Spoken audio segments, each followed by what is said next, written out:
That's an amazing number, what you just said there. I was fact-checking you in my head. I was like, 32-6? They lost 3 games to the Rockets.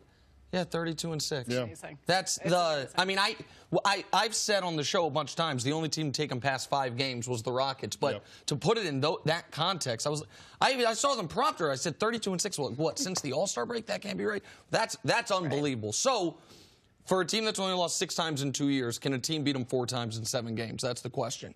Who's the biggest threat? The only team, to me, that's threatened them this whole run. It's Houston. It's been Houston. It will continue to be Houston. I think the people in Houston, while, if they're being totally honest, of course they wanted the 2 seed. And, of course, just like everyone in the Western Conference playoffs, they were hoping wherever they landed, they'd be matched up against the Clippers, not the Thunder, not the Spurs, not the Jazz. But the silver lining to the Rockets facing the Warriors in the second round, if I just advance them past Utah, is one of the fair knocks on James Harden. There's a lot of unfair knocks, is he has worn down as playoffs have gone on. And now you will be getting your most important series 2 weeks earlier, 5 to 7 games earlier than you got it last year. You won't be getting it in middle of May. You will be getting it in the very beginning of May. And so that, I think, could benefit them. And if you're going to beat the Warriors, you need some luck. You need one of the things that helped the Rockets last year was Iggy got dinged, and that was a big moment in that series that kind of got forgotten. You need to have one of those 23-plus three-point nights. You need to have a night where Steph just goes cold or KD goes cold.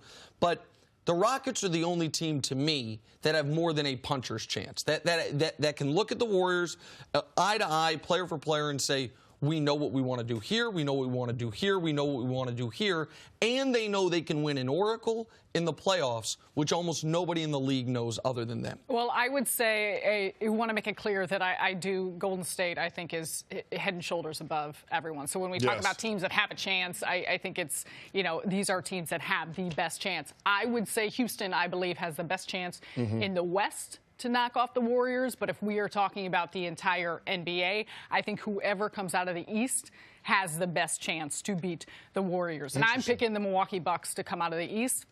I think when you look at Milwaukee, the way they've matched up against Golden State throughout the course of this season, even going back to last season, but they've made a tremendous leap. Their versatility, the way in which we talk so much about positionless basketball, and that started with Golden State. That is what Milwaukee brings. I think they have depth. You got a star in Giannis Antetokounmpo who can take over games at certain points, and I think also what they've done defensively is impressive in understanding you need to slow down the Warriors, but more than anything, it's about can you score with this team. And I do believe with the added three-point shooting of the Bucks, I think they have the best chance to knock off Golden State. The one thing I will say about the Bucks, and I love everything that they've done, Budenholzer and Giannis Antetokounmpo, the year that he's had. I mean, he's my MVP. I know, Nick, you think it's James Harden, but they've impressed me this entire season. But there is something to be said for having experience in the postseason. And Milwaukee doesn't necessarily have the best track record and the most experience of these teams. The game changes once we get into the postseason. In professional sports, no matter what sport we're talking about, it changes a little bit. The intensity ratchets up because there's more urgency. It's win or go home. The depth doesn't necessarily come into play as much because you don't have back-to-backs. So I think this is a situation where you have to look at the team that has the players that can have an impact and dictate the complexion of the game, but also the team that has the experience and the grit in the postseason. And to me, that's the Houston Rockets. See, I actually look at that the opposite way. I know Milwaukee has not gotten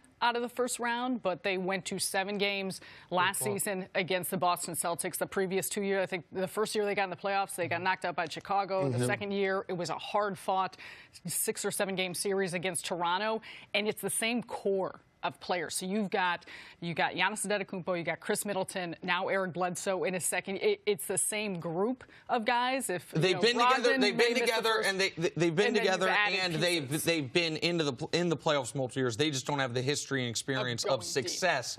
So because of when the Bucks would have to play the Warriors, I think the Bucks have the profile of every not just good NBA champion, great NBA champion. They have the profile of a team that most years is the big favorite. You have the league MVP, even if I would have been a close vote, but I wouldn't have voted for him, but he's going to win it. You have a top 3 offense. You have the #1 defense. You have depth. You have an excellent coach. You have an amazing home court advantage. You are 15-5 as a team against the next 7 best teams or 6 best teams in the league. They check every box.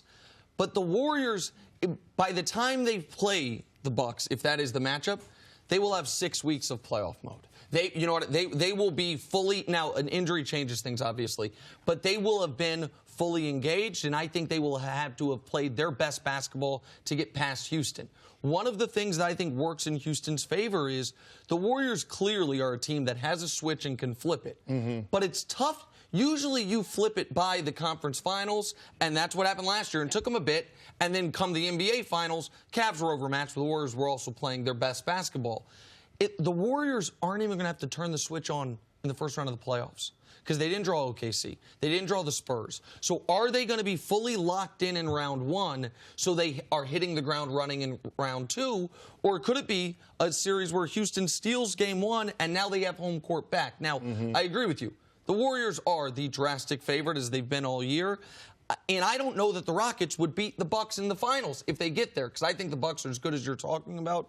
But to beat the Warriors, I think you need experience against them, and you need to be able to hit, 14 threes in a quarter, and the Rockets can do that. Thanks for watching. Subscribe here to get the latest from the show. Also, be sure to check out more of the best clips from First Things First, or go watch a few segments from our other shows on FS1.